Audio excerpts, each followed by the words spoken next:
Bom dia, bem-vindos a mais uma edição do Mesa Redonda, um programa de informação semanal que seleciona o que de mais relevante se passou na região, no país e no mundo. O convidado esta semana para comentar a atualidade noticiosa é José Damião, vice-presidente da Câmara Municipal de Tarouca. Mas antes de passarmos à revista de imprensa, vamos ver os destaques dos jornais desta semana. Começamos por ver a edição do Correio da Manhã, com destaque para a manchete. Contratos inventados pagam luvas no Dragão. E carro de Eduardo Cabrita fez média de 180 km por hora. Já no Diário de Notícias, em destaque, a Covid. Vacinação dos 5 aos 11 avança para assegurar contágios e ainda no Diário de Notícias, destaque para o caso de Ihor Omniuk, com 9 anos de prisão para os 3 inspectores do CEF por overbeating feroz. O Público destaca a vacinação de crianças, evita 13 mil casos e 50 internamentos em 4 meses. E também, na Alemanha, Schulz apresenta governo para mudar o colosso europeu.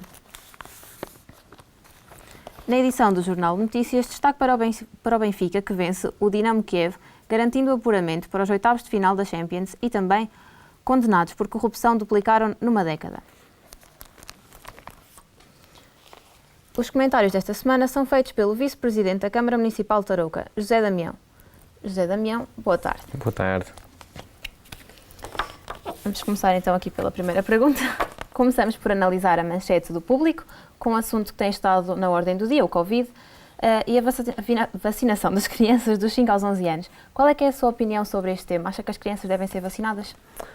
Pessoalmente, e até porque as minhas funções, um dos pelouros que tenho é exatamente a proteção civil e estou muito ligado a esta pandemia da Covid, eu pessoalmente acho que sim. E acho que sim, não apenas pelo aquilo que foram os pareceres técnicos a nível nacional, mas por esta já ser uma prática a nível mundial. Portugal não é, neste momento, o primeiro país que vai avançar com esta vacinação. Na Europa, quase todos os países já avançaram, os Estados Unidos também já avançaram, e por isso eu acho que a segurança está, neste momento, completamente assegurada, desculpa a redundância, mas e exatamente também por aquilo que são as notícias hoje, ou seja, em Portugal são mais de 13 mil casos que podemos garantir que não vão existir pelo facto das crianças serem vacinadas, e porque as crianças não têm os mesmos cuidados que nós adultos, estão numa era de estar a brincar, estão mais em convívio uns com os outros, e por isso acho que é uma forma não só de proteger as crianças, mas também de proteger as suas famílias. Passando então aqui para a atitude do ex-ministro Eduardo Cabrita, como é que se sente em relação à atitude dele com a morte do Nuno Santos? O seu ministro, ou o ex-ministro neste momento, o Eduardo Cabrita, isto é uma opinião também, volto a referir, muito pessoal. Primeiro, eu acho que quando todos nós erramos em muitos dos nossos atos, muitas das nossas, então na nossa atividade do dia-a-dia, o erro é frequente, porque quem faz normalmente erra. Eu acho que quando aconteceu o acidente, não sou defensor que ele devesse demitir logo de imediato, mas eu acho que uma atenção com a família teria sido algo que hoje não teria a ter este rebuliço que está a ter na comunicação social. E nesse sentido eu acho que o ministro falhou, e a queda do ministro acaba por ser exatamente a falha inicial dele, até porque ele vai na viatura, é a entidade que vai dentro da viatura, e por isso é ele que está, no fundo, não vai a conduzir, mas tem o controle da velocidade e tem o controle daquilo que o seu motorista está a fazer. E daí achar que todos nós cometemos falhas, todos nós temos excessos de velocidade, e ele falhou num desses excessos de velocidade e devia ter reconhecido o erro. Não o fez e hoje pagou por isso. Que opinião é que tem em relação à decisão do Tribunal dos 7 a 9 anos de pena efetiva para os 3 inspectores do CEF pela agressão e o homicídio do ucraniano Ihor Omniuk, e sobre a família que insiste na condenação por homicídio qualificado?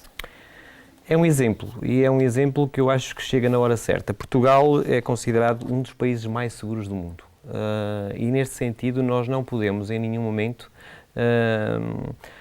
esperar que este tipo de atitudes não possam ter repercussões claras e exemplos a nível mundial, porque só assim é que nos mantemos exatamente neste pódio de um dos países mais seguros do mundo.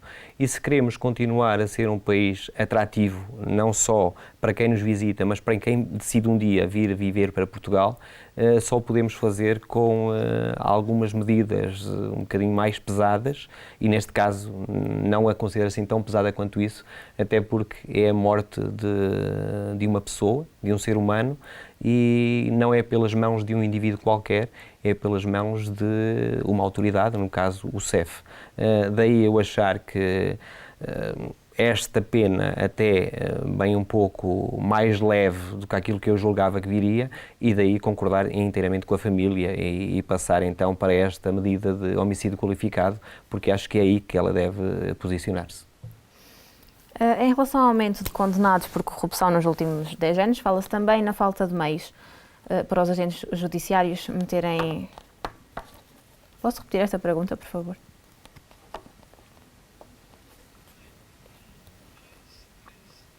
Em relação ao aumento dos condenados por corrupção nos últimos 10 anos, fala-se também na falta de meios pelos agentes judiciários. Na sua opinião, que melhorias é que deviam ser feitas para combater a falta dos meios?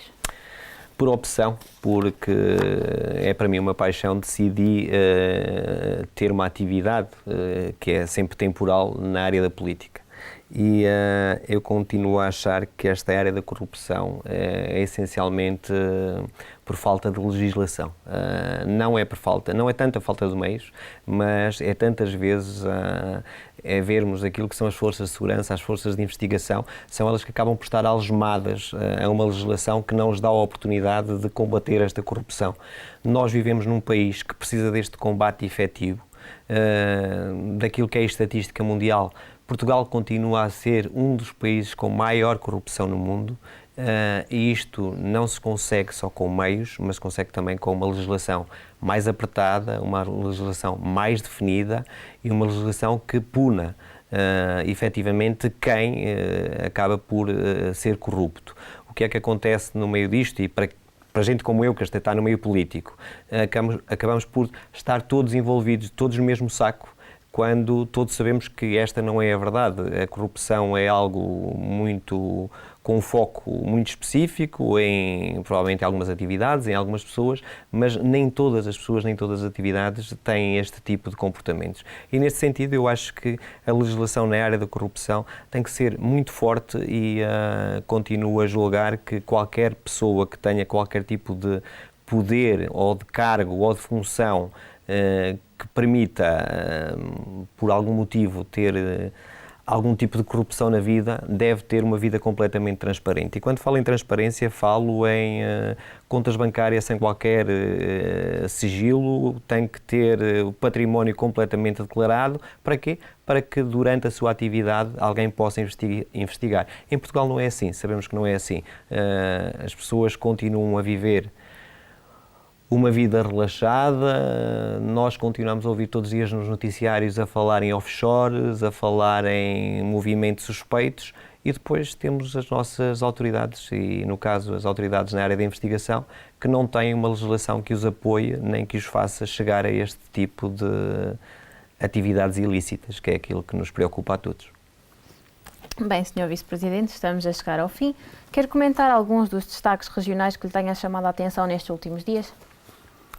Ao nível da região, eu acho que aquilo que neste momento mais nos preocupa é o facto de estarmos a chegar a uma altura, não é só na região, é a nível nacional ou a nível mundial, estamos a chegar a uma altura natalícia, que é, pelo menos para nós portugueses, uma altura muito importante, cheia de brilho, cheia de cor, onde os convívios das famílias são naturais e são por todos um desejo. A verdade é que esta crise pandémica fez com que no dia 1 de dezembro voltássemos a entrar num período de calamidade, o país voltou a estar em calamidade. Cada um dos concelhos do nosso distrito de Viseu, e eu julgo que cerca de 90% dos concelhos no distrito acabaram por ativar os seus planos municipais de emergência. Isto pode ter um significado único e simplesmente administrativo, mas esta não é a verdade. A verdade é que estes duas ferramentas, quer o estado de calamidade, quer os planos municipais de emergência, vão obrigar a que as festividades, os encontros, a passagem de ano, a própria movimentação das pessoas e a livre circulação vai acabar por ser aqui um bocadinho limitada a esta contingência e a esta pandemia que é a Covid-19. Vai ser mais um ano difícil, já nenhum de nós esperava por nada disso, já achávamos que em 2021 estávamos todos livres desta pandemia, neste momento acreditamos que ela está para durar mais que aquilo que julgávamos e esperamos que rapidamente voltamos à normalidade que tínhamos em 2019, porque já nos faz falta. E hoje, esta é a verdade, aquilo que não dávamos tanta importância em 2019, esta liberdade de circulação, este convívio, esta possibilidade de nos juntarmos todos quando quiséssemos, acreditamos que hoje todos estamos a dar uma importância enorme e estamos todos à espera que essa normalidade volte. Muito obrigada pela sua presença, desejo-lhe também uma boa semana.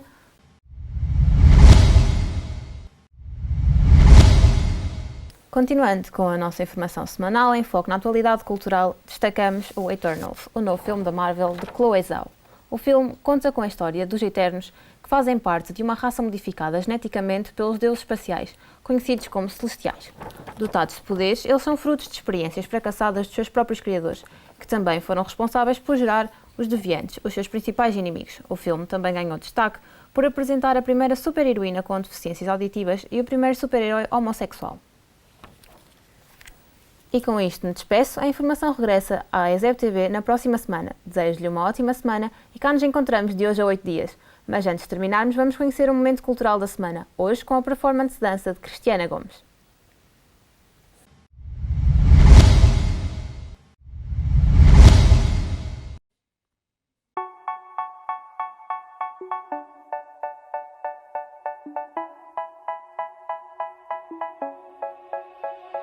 They say, oh my God, I see the way you shine.